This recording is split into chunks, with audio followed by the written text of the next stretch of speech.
voudrais en profiter pour d'abord saluer et féliciter le président Macky Sall qui a eu l'initiative d'organiser ce forum de Dakar sur la paix et la sécurité en Afrique. C'est la 8e édition, je crois, et il s'agit là d'une contribution essentielle en vue de la réalisation de l'objectif faire taire les armes en Afrique. Cet objectif dont la réalisation est rendue difficile par l'irruption ces dernières années du terrorisme et malheureusement le renforcement également du crime organisé. C'est une contribution essentielle, me semble-t-il, pour faire face à ce défi, pour faire face au défi de la sécurité, mais pour faire face aussi aux autres défis, parce que le défi sécuritaire n'est pas un défi isolé. Il y a aussi le défi institutionnel, on a parlé de retour en arrière dans la construction de nos États avec des coups d'État. Il y a également le défi climatique, il y a le défi démographique et le défi du développement économique et social. Tous ces défis sont vraiment des défis entrelacés. Pour faire face à ces défis, nos États ont eu à élaborer des stratégies, en rapport d'ailleurs avec nos partenaires. Alors votre question me permet peut-être de parler de la mission que m'a confiée récemment le secrétaire général des Nations Unies, une mission qui porte sur une évaluation sécurité-développement au Sahel. Au Sahel, non pas géographique, non pas bioclimatique, mais au Sahel géopolitique, c'est-à-dire tous les pays de la région, du Sahara, du Sahel et du Golfe de Guinée qui sont sous la menace terroriste. Donc, tous ces pays sont confrontés aux défis que je viens de rappeler. Il s'agit, pour cette mission, d'évaluer les stratégies, il y en a une vingtaine, les stratégies mises en place non seulement par les États, mais par leurs partenaires, afin de faire des propositions, des recommandations, afin de définir de manière consensuelle une stratégie consensuelle pour faire face de manière plus efficace aux défis auxquels nous sommes confrontés. Il est clair que le point de départ du combat, c'est le niveau national. Il faut qu'au niveau de chaque État, la montée en puissance des armées continue. Il faut construire les États, parce que de tous les défis que je viens de citer, je considère que le défi fondamental, le défi essentiel, c'est le défi institutionnel. Si on n'arrive pas à construire des États, il est extrêmement difficile de saisir les autres maillons de la chaîne des défis. Si on veut saisir toute la chaîne des défis, c'est ce maillon-là qu'il faut effectivement saisir. À commencer, d'ailleurs, par la construction d'armées dignes de ce nom. Parce que l'armée, comme on le sait, c'est la colonne vertébrale de l'État.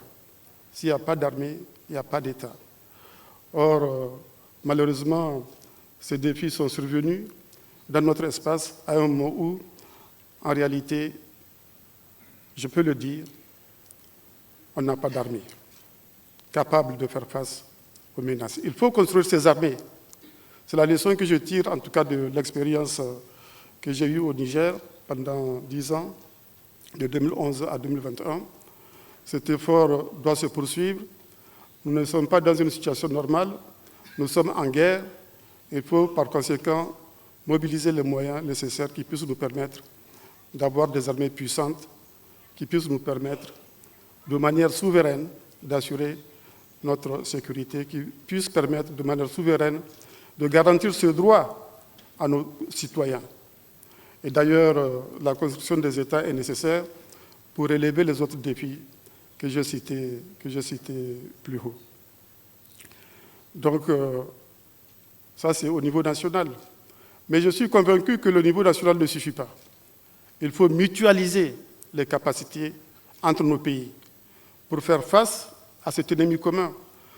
Aujourd'hui, ça fait mal à tous les Africains de voir que nous sommes divisés. Nous n'avons pas su mettre en place un front uni contre l'ennemi commun, contre le terrorisme. Ce spectacle de division qu'on constate au niveau de notre région, il faut assez rapidement le surmonter. On a beaucoup d'initiatives, je sais, vous le savez aussi, en matière sécuritaire qui concernent notre espace.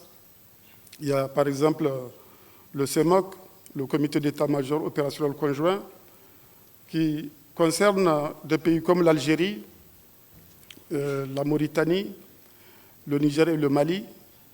Il y a le G5 Sahel, qui concerne 5 autres pays, la Mauritanie, le Mali, le Burkina Faso, le Niger et le Tchad. De l'autre côté, au niveau du Golfe de Guinée, il y a l'initiative d'Accra, qui couvre des pays comme la Côte d'Ivoire, comme le Ghana, comme le Togo, le Bénin et le Burkina Faso. Il y a dans le bassin du lac Tchad la force mixte multinationale qui regroupe le Cameroun, le Nigeria, le Tchad et le Niger. Nous avons le processus de Nouakchott qui couvre une dizaine de pays. Donc il y a une multitude d'initiatives. Il va falloir réfléchir pour mettre de l'ordre, pour rendre la mutualisation de nos capacités plus efficace. Parce que je suis convaincu que nous avons besoin de cela pour faire face à ces défis et également aux autres défis auxquels nos pays sont confrontés. Mais ce n'est pas au niveau national et au niveau régional qu'il faut seulement agir. La sécurité, cela a été dit, est un bien public mondial. Les autres aussi, en dehors du continent, la communauté internationale doit soutenir nos efforts, surtout qu'elle a des responsabilités dans ce qui nous arrive. Parce que ce qui nous arrive, la déstabilisation du Sahel, vient aussi de l'intervention en Libye. S'il n'y avait pas eu cette intervention en Libye, le Sahel ne connaîtrait pas, n'aurait pas connu la situation dans laquelle il se trouve aujourd'hui. Certes, les problèmes existaient, les défis existaient, mais ces défis ont été amplifiés par cette intervention en Libye. Je peux aller plus loin d'ailleurs, prendre l'exemple de l'intervention en Irak. Aujourd'hui, au Niger, au Burkina Faso, au Mali, les États se battent contre l'État islamique. L'État islamique vient d'où? L'État islamique vient de l'effondrement de l'Irak. C'est les officiers de l'armée, avec l'armée de Saddam Hussein, qui ont mis en place l'État islamique que nous combattons aujourd'hui dans le Sahel et dans le bassin du lac Tchad. Donc la communauté internationale a des responsabilités dans ce qui nous arrive. Par conséquent, elle doit aussi nous soutenir pour faire face à ces défis sécuritaires auxquels nos peuples sont confrontés. Il est important donc que le Sahel continue à figurer sur les priorités de l'agenda international. C'est vrai, il y a l'actualité, il y a ce qui se passe en Ukraine, et ça choque les Africains d'ailleurs de voir les milliards qui pleuvent sur l'Ukraine, alors que les regards sont détournés de la situation au Sahel. Quand on a mis en place, pour illustrer ce que je viens de dire, le G5 Sahel et sa force conjointe, pour rendre opérationnelle la force conjointe du G5 Sahel, il nous fallait 400 millions de dollars. On ne les a jamais obtenus. Il nous fallait par la suite 100 millions de dollars chaque année pour poursuivre le combat contre le terrorisme. On n'a jamais obtenu cela. Aujourd'hui, quand on voit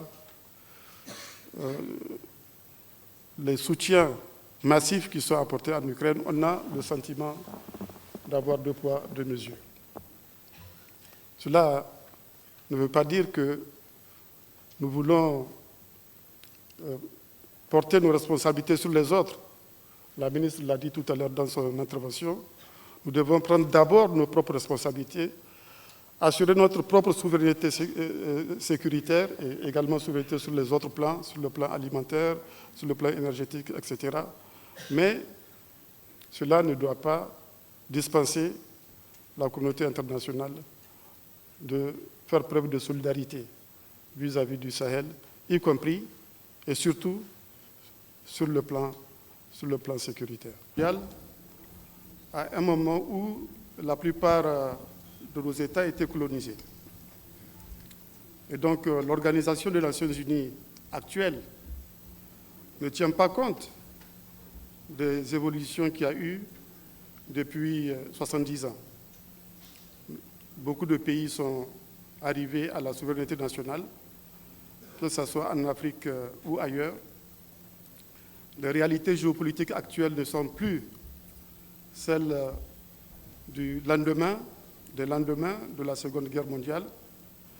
Donc, il faut effectivement répondre positivement aux revendications de l'Afrique en ce qui concerne non seulement la réforme de l'ONU, du Conseil de sécurité, de l'Assemblée générale, mais aussi la réforme des autres institutions de Bretton Woods. Parce que souvent, quand on parle de gouvernance en Afrique, on ne voit que les effets de la gouvernance interne au niveau des États. Or, il y a beaucoup de problèmes qui sont créés au continent par le contexte international, par la gouvernance politique et économique mondiale. J'ai cité un exemple tout à l'heure, c'est l'intervention en Libye. L'intervention en Libye a été décidée par le Conseil de sécurité. Et nous subissons les conséquences de cette intervention au niveau du Sahel. Nous sommes déstabilisés suite à cette intervention. Donc la gouvernance mondiale a des conséquences sur nous. Ça, c'est un exemple sur le plan sécuritaire. J'aurais pu prendre l'exemple sur le plan économique. Les programmes d'ajustement structurel qui ont été imposés à l'Afrique à un certain moment ont fragilisé les États africains. Ça a eu des conséquences sur la force des institutions en Afrique. Donc, il est important que les revendications africaines, que ce soit au niveau du Conseil de sécurité des Nations Unies, au niveau de l'Assemblée générale ou au niveau des autres institutions, soient prises effectivement en compte. C'est une question de justice, c'est une question d'équité, et ça sera une façon de prendre en compte les nouvelles réalités mondiales, la nouvelle géopolitique mondiale, et plus tôt cela sera fait, mieux ça sera. Voilà le commentaire que je peux faire par rapport à votre question. Merci.